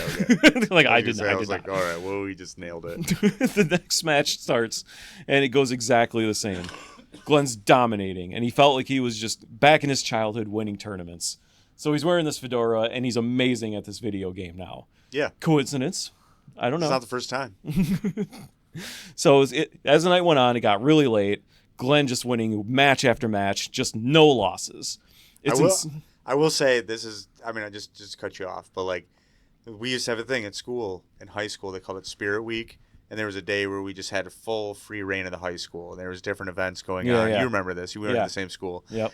Well, I stumbled on a classroom where they had, you got to understand, this was like 2003, 2002 maybe. There was a classroom where somebody had gotten together 4 TVs and 4 original Xboxes. And they had Halo set up. Okay. Nice And LAN party. I stumbled upon it and I was like, I love Halo. I'd love to play this. And I was okay. But I went in there and I waited until finally somebody like offered me a controller because I didn't have any of this stuff. And these kids had like organized this, you know. And they're I just like someone's little brother. Yeah, exactly. But they finally gave me the controller and I'm not even joking. I destroyed. Like, I don't even think I died. It was like a crazy amount. And there was even a moment where like I ran out of ammo and a guy even saw it where like I dropped my gun, picked up a shotgun, and continued wrecking like off a dead guy that I just killed. And the guy next to me like reacted to it. I remember him being like, "Holy Like, damn, shit." dude. Yeah, and I remember I just put the controller down after that because I was like, I don't want to see me suck. Like I want to just be the guy that came in here and waited for a controller, destroyed everybody. Yeah, I choose not to run. Exactly. That's exactly what it was. Is I did it one time and I go, I could never do this again. That was enough. Bye. And now, this is now, Yep. I mean, Leaving 20 a years, legacy behind. 20 plus years later, and I'm like, perfect move. Glad I did that. Still remember. Those guys remember it too. I'm sure of it. Somebody remembers like he must be a streamer now. I'm not great. This isn't me gloating. It was a total fluke, but it just everything worked out.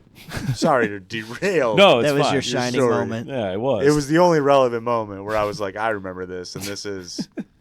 It's a fedora moment. The last. I was wearing that fedora in that moment, is what I'm saying. a core fedora moment. Yeah, it's a core fedora moment. We all have a core we fedora do.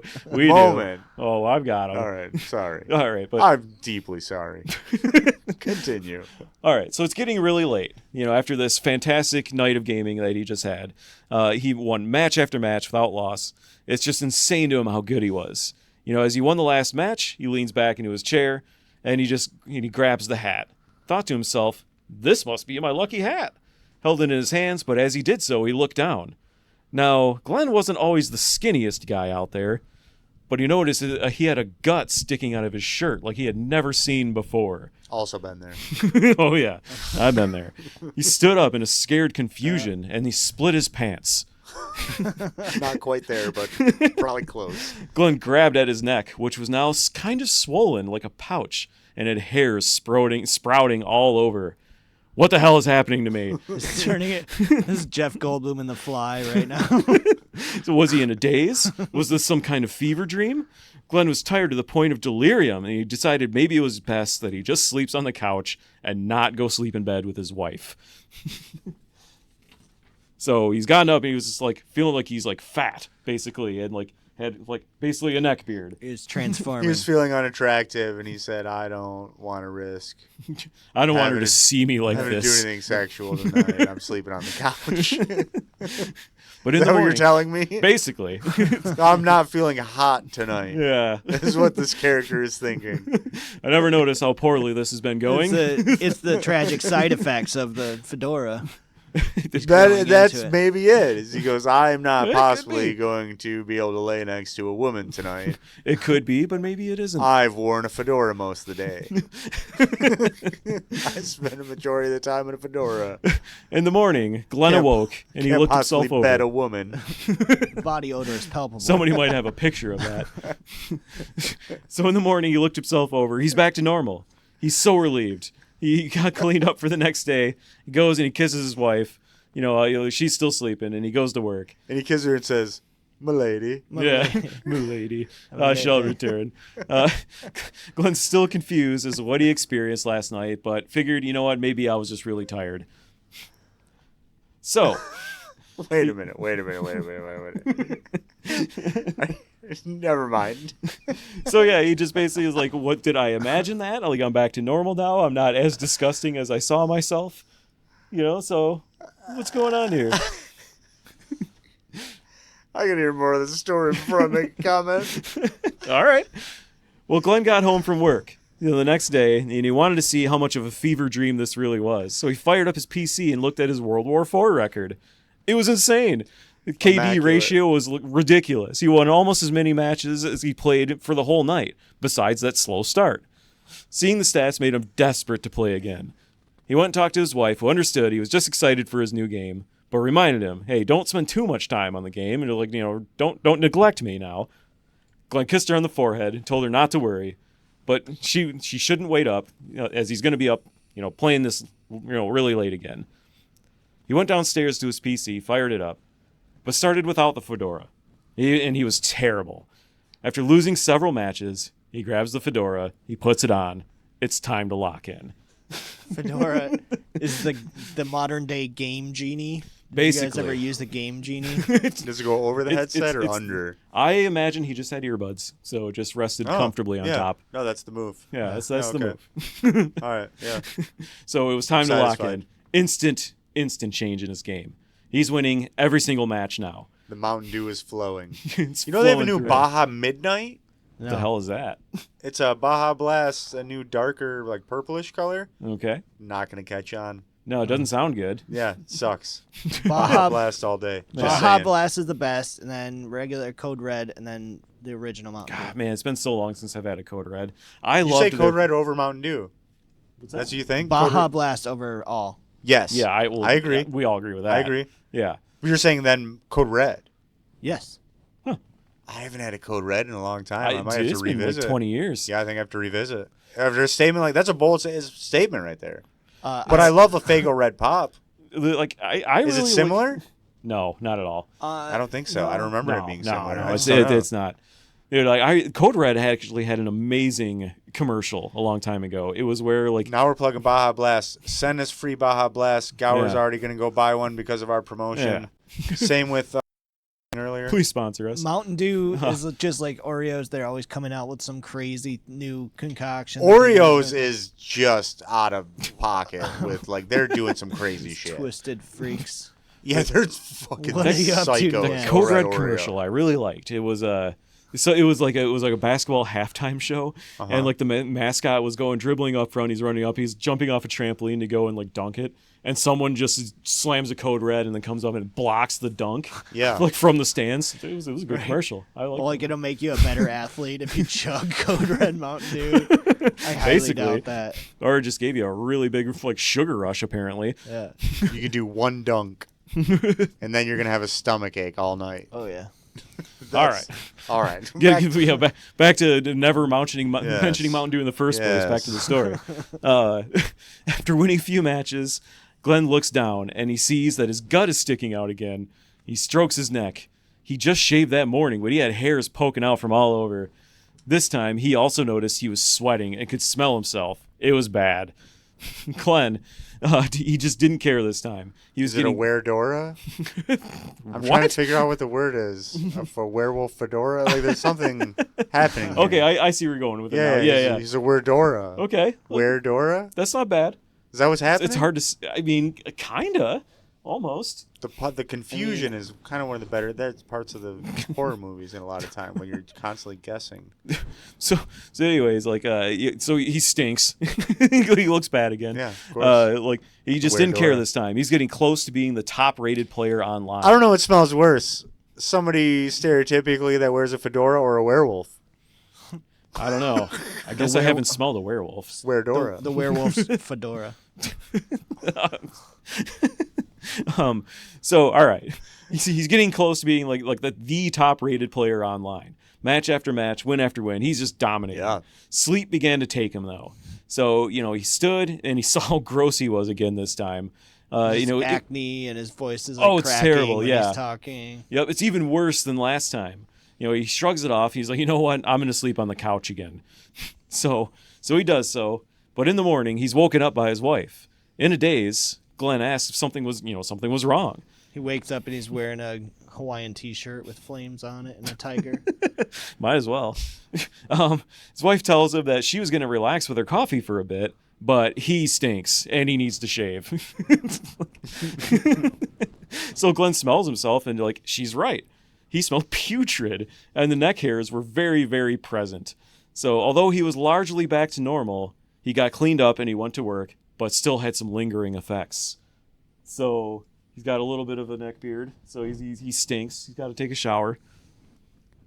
He's turning. Is he? Is it just his unhealthy lifestyle here? No, or is it the fedora? What's cursed? He's turning into Cartman in the World of Warcraft episode.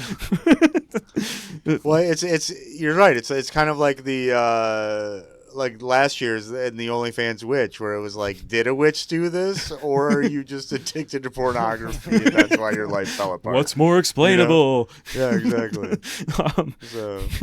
So either way, he got cleaned up. He goes back to work. The same thing happened night over night.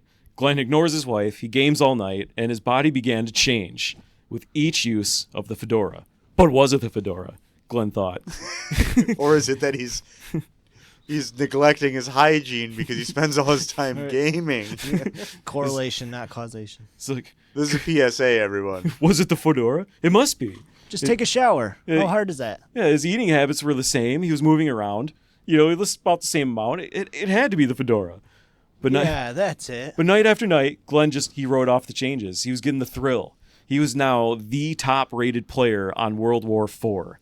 And with that, Glenn decided it's time to start entering some tournaments. So he begins seeking out tournaments. Yeah, make some money, dude. Yep. What are you doing? It led him to have to travel as he branched out. And this, with all the travel, and with him starting to neglect his wife, it created a serious rift. If you become a famous enough gaming streamer, you could meet Triple H. There's a pathway. You could. I saw a video with iShowSpeed and Triple H. It's possible. I suppose if you dedicate your life to it, you could meet Triple H. I'm just saying, you could meet If Triple H is watching this podcast and he wants to come hang out with 3 cool dudes. Triple H has a movie to pitch. Yeah, if you have a movie to pitch, otherwise, no. This guy who's written a million storylines already for wrestlers. If you got an actual movie to pitch, Finally we'll have hear something you that out. doesn't apply to wrestling. Bring it here. Come to my house. We did a wrestling episode. We did. Y2K Fabe. Oh, yeah, and many references. There was. It was a good one, but you know what? It's just not Check as out appreciated. Y2K Fabe. It's a good one. It is. I liked it. Post-apocalyptic pro wrestling. Yeah, they're all personas. Put some time into that one. Yeah. I liked it. All right. Anyways, so his gaming addiction, we'll say at this point, because it's gotten bad. It's caused a serious rift between him and his wife. Now he's traveling for tournaments on top of it. Yeah. So there's problems. So one night, Glenn came home after another tournament win.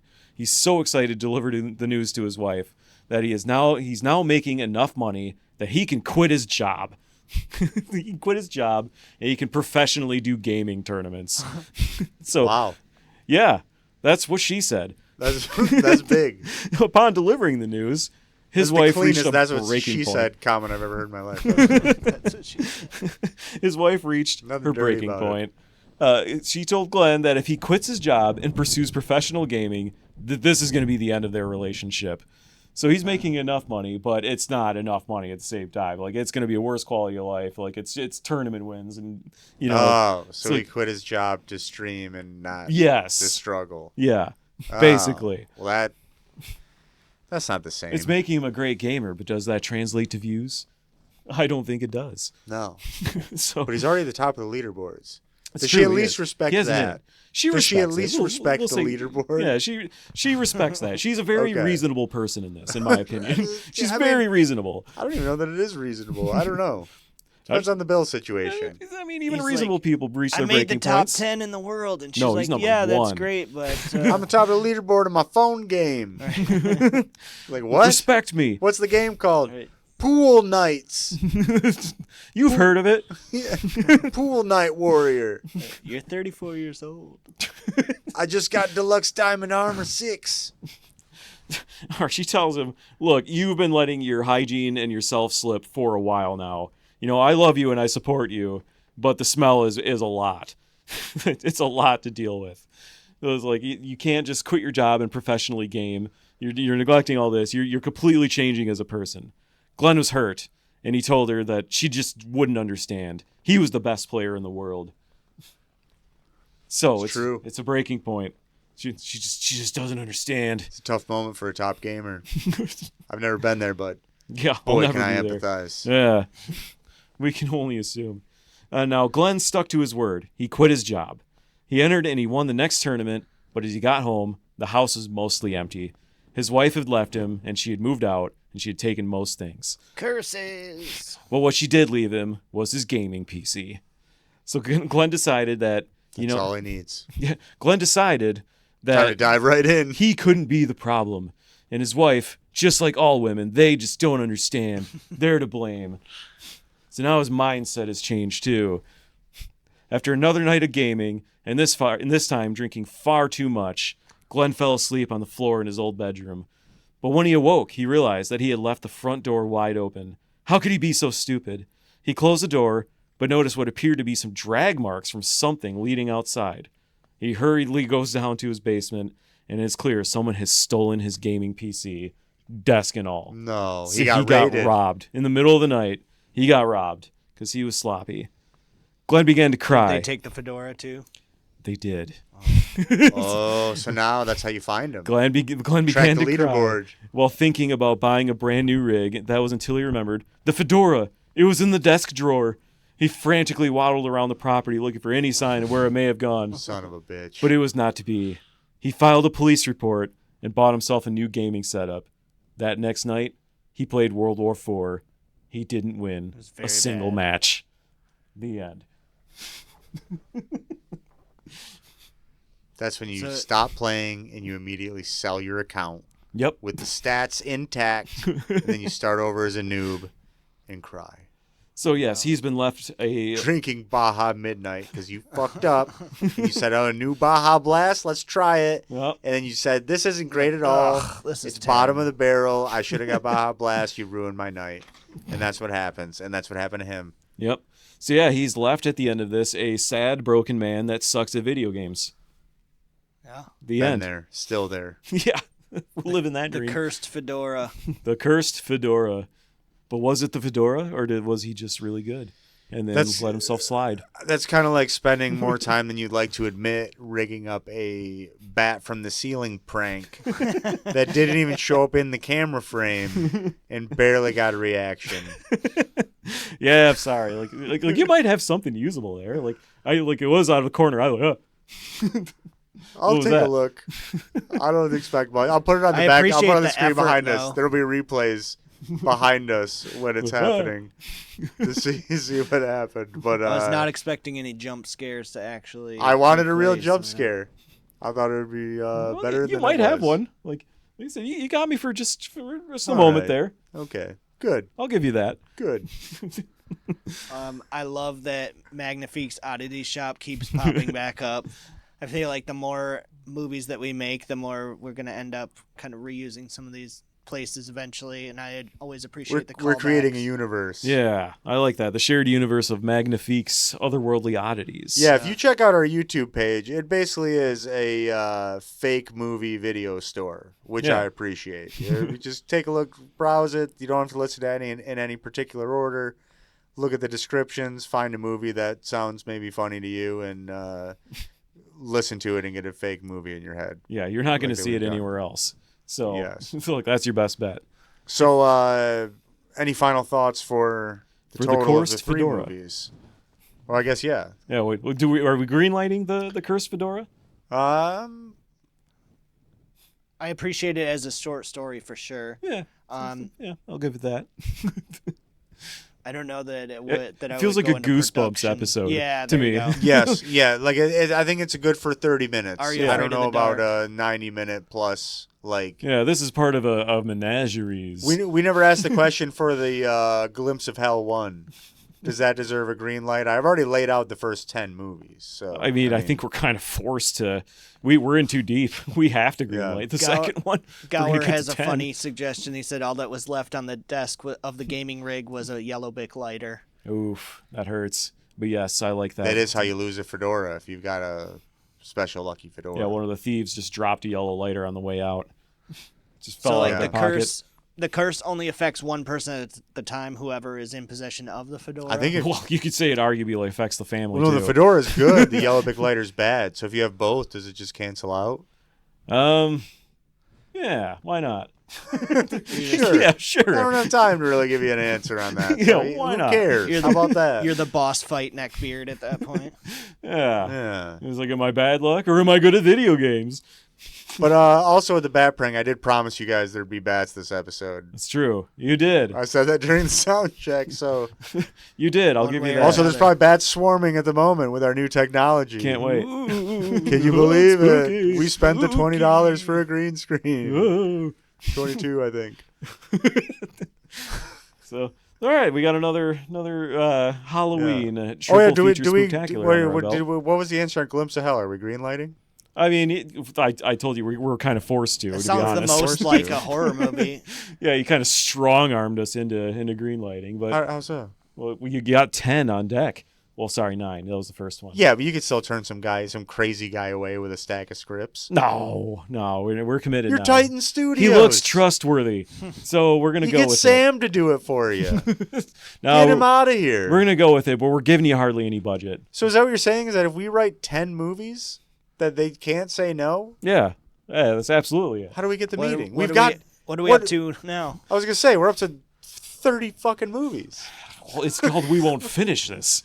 It's not called we have like initiative and They're we're gonna go. clearly complete ideas, or nearly complete. Rather. We haven't had a complete thought this It's whole enough time. to get through a pitch meeting. Then we'll go home and write it if we actually get the steam. I Just don't know. rapid fire what we've got. We'll make them listen to our podcast. Surely that will work. All right. Well, any final thoughts from anybody? No, I think we're good. I had fun. I like the variety of their movie pitches for the Spooktacular. Each year, for some reason, I keep thinking like, oh man, what if someone pitches this exact same idea I've got? And it hasn't happened yet, luckily, but You got me with one. Yeah, I remember you stole, or not stole, No, but yeah, I'll you say got the... It was a floor hockey movie. I was yeah. stunned. It was episode 5, I think. I think it was your introductory movie. Yeah. You came in as like, yeah, let's let this guy in on the podcast. Then you just took an idea where he was like, shit, I was going to do that like next. Yeah, it's true. I really was. I had just a couple notes in my phone. So of all it's the like, things, that's funny. And then yeah, it was crazy. also sideways from that was, remember Scarebnb, right after we did that, is not the movie was way different, but the trailer for the, you know what I'm talking about, the Ethan Hawke, Julia Roberts Netflix movie. What? You're gonna have to refresh me on this. It even had the farm fresh eggs joke. we can put it up Is on it the screen. Bird I'll put it on the screen behind us. It wasn't Bird Box. It was not. You're thinking Sandra Bullock. Oh, sorry. That's Julia not Ethan Roberts. Hawke at all. It was they rented an Airbnb and then the world ended. Yeah, I don't remember this at all. Well, you sent me the link and you said this is Scarebnb. The trailer looked just like Scarebnb. I Okay. watched the movie. The movie was way different. Yeah, that does But sound the like something I trailer would made do. it look like Scarebnb. All right, fair enough. But, anyways, All right, yeah, I had a fun well, time. I think that's it. Happy Halloween. Let's bring the bats back in. These guys told me we couldn't have bats the whole episode, but they're back now for the Yeah, end. it's like there's a plethora of bats. Yes, look at this new technology. We Yeah. spent the $22 on Amazon. Enjoy. 17 for the Mona Lisa costume. Check it out. And also Linktree/WWFT pod. That's all our social links. Get on our Discord. That's how you'll find out when you'll get the next live stream if you want to contribute like Gower did. Thank you, Gower. Have a good night. Happy Halloween.